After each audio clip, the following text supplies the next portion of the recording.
Welcome on in, folks. For those who do not know, my name is Guest, also known as ItsGuestGaming, and I want to talk today about two of the most important parts of Marvel Snap: board state and control, and why Master Mold is going to help you with both of them. Yes, he is a brand new shiny toy, but knowing the direction of Marvel Snap and the evolution of what we're seeing with the tournament scene, as well as the new and up-and-coming Conquest mode, which is that battle mode with live pairing. Thank you so much for no bots. That's been confirmed. Thank you. No bots in this whatsoever. I think it's going to become the most important game mode in the game, at least for the foreseeable future. So why not bring in a card that's going to allow you a couple of different ways to mess with your opponent? But it only puts 2 Sentinels in the hand. It definitely does a lot more than that. Think about what Master Mold's actually doing. Not only is he clogging your hand, he's limiting the card draws, he's also potentially increasing the amount of spaces that must be occupied on the other side of the battlefield, because if there's no other play, well, sure, the opponent's just going to play down a Sentinel because you've given them at least 2 of them. This is a big deal going into tournament mode, especially seeing the rise of some very prominent decks and some decks that just have not fallen off. Seriously, can we get a stronger nerf on Shuri? It's a really important aspect that I think Master Mold is really bringing to the game that not a lot of people are talking about. So I'm going to showcase for you real quick here 5 different decks that you can use Master Mold in, because there are different ways to use the same strategy and people are muddling them. So I want to line them out a little differently for you. So let's just switch on over here. I've got 5 pre-built pieces that we can use. We've got The Board Is Mine, Negamold, My Hands Are Tied, Moldy Hazy, and Mold Seronan.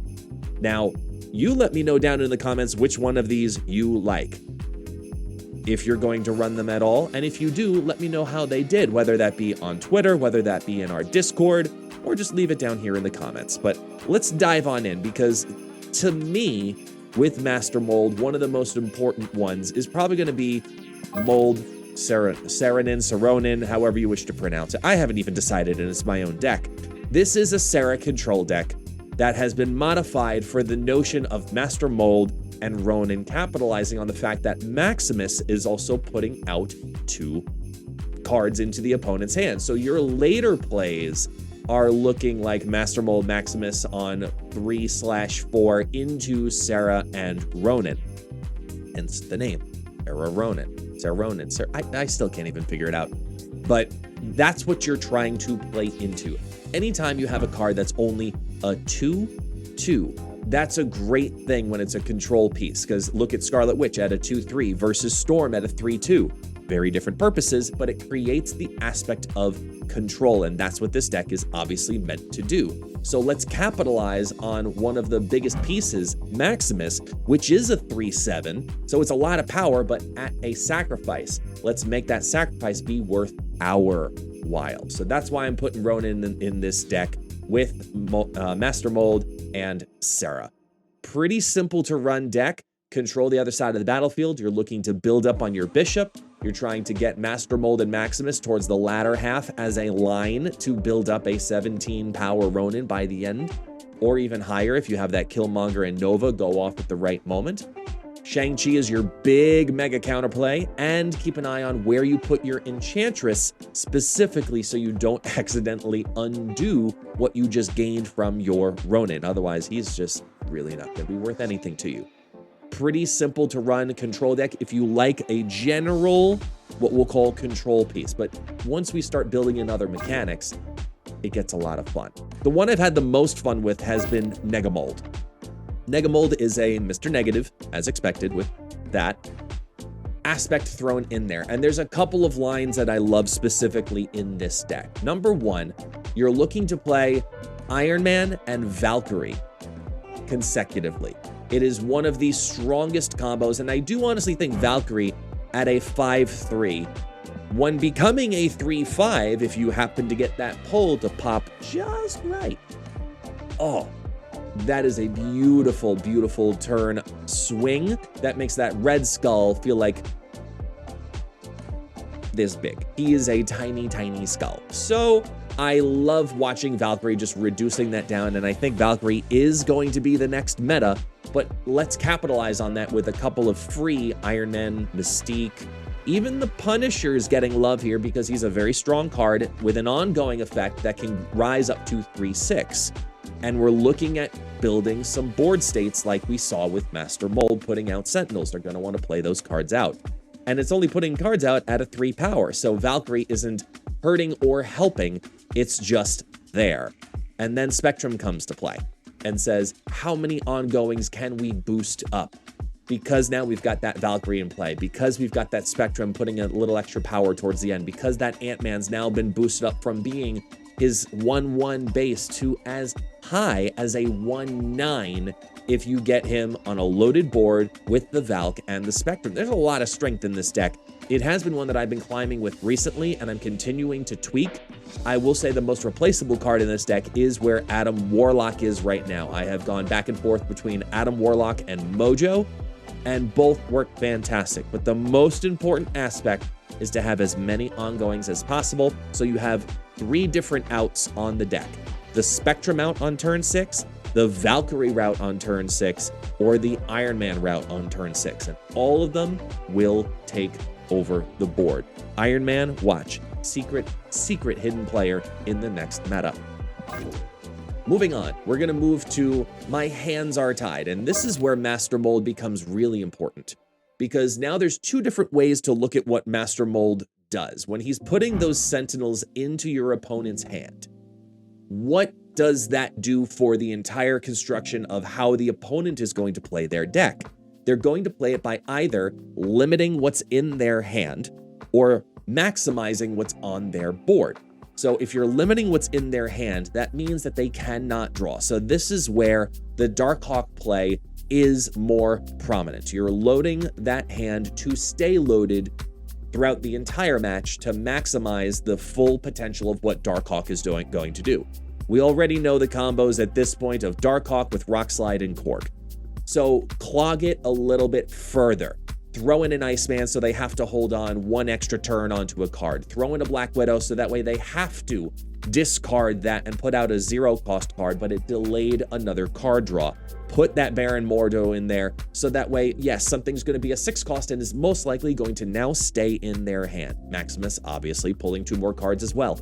All of this keeps their hand at 7 for longer, so that way you can then clog it with rocks, and then Darkhawk and Ronin have different lines to victory.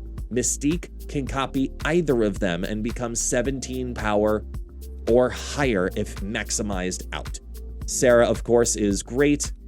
We have random fireworks apparently on screen. I said something successful. I'm not sure what I did, but we had fireworks, and we're going to capitalize on it and say that this is probably one of the easier to run decks. Beast is exclusively in here to buy time. It's not about that final turn swing. He's a buy time, and I actually like using him as a, oh no, I didn't get Darkhawk and Ronin long enough.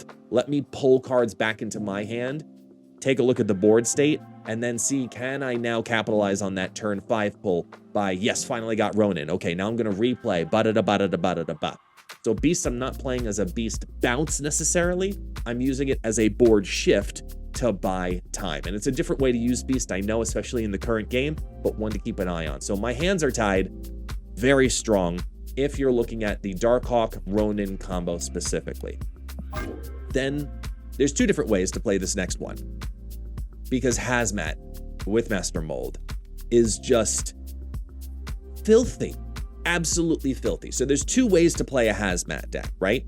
There's load the opponent's side of the battlefield up and then get at least 1 reduction just to drop everything down a little, or concentrate it and have Hazmat's effect repeat in Multitude. So in Multitude, you're looking at Moldy and Hazy. You're looking at a Wong play specifically, and you've got Wong, Absorbing Man, Odin, all different ways to replicate that move from Hazmat, reducing it down. So what does Master Mold bring to that? That brings the idea that you have to play out those Sentinels eventually. If they skip turn 1 and you have Master Mold on turn 2, it is almost a guarantee that at some point they're going to have to play Sentinels down because they have to create some kind of extra board space when they see very little coming from your side of the battlefield. You play your Black Widow in there, you play your Hood, which you're going to send on over either the Hood or rocks from debris using Viper, and then just make it rain negativity with Hazmat. Of course, at some point, get that Luke Cage down, and even if you don't get Luke Cage down, your other line to victory is through Ironheart and getting the Ironheart to loop as many times as possible. So you have two different ways to win here. Keep an eye on your Ironheart. And look, fireworks.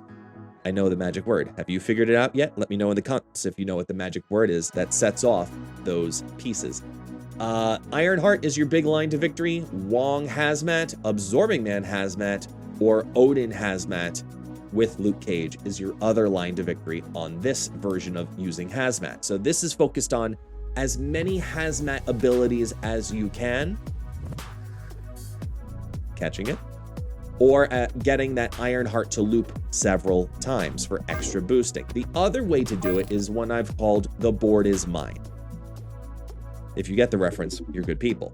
So this is about, let me clog all of the spaces on the other side of the battlefield. This is focusing on debris, Green Goblin, Vipering something over, and then once it's clogged, control it. You can do that by reducing it down via Hazmat. You can do that by using Valkyrie the same way, and Absorbing Man after Valkyrie as a second Valkyrie has not been explored enough, and it is a very, very strong mechanic. So this is not about how many points you build on your side, because there's only two quote-unquote strong cards in this deck. You have Maximus at a whopping 7 power, and then Ronin, which needs to be built up. And he's going to be built up because you have Master Mold, which means guaranteed he's going to at least be a 5/7. And more than that, because you've thrown all these other pieces of something out to the other side of the battlefield, they have not played their full hand. While playing this one, the lowest I've seen that Ronin is a 5/9. And that was on a really, really bad game, to be honest. And it was a retreat, but it shows that it's a strong card in this deck because you're controlling what they do via either the double Valkyrie play or Hazmat a couple of times.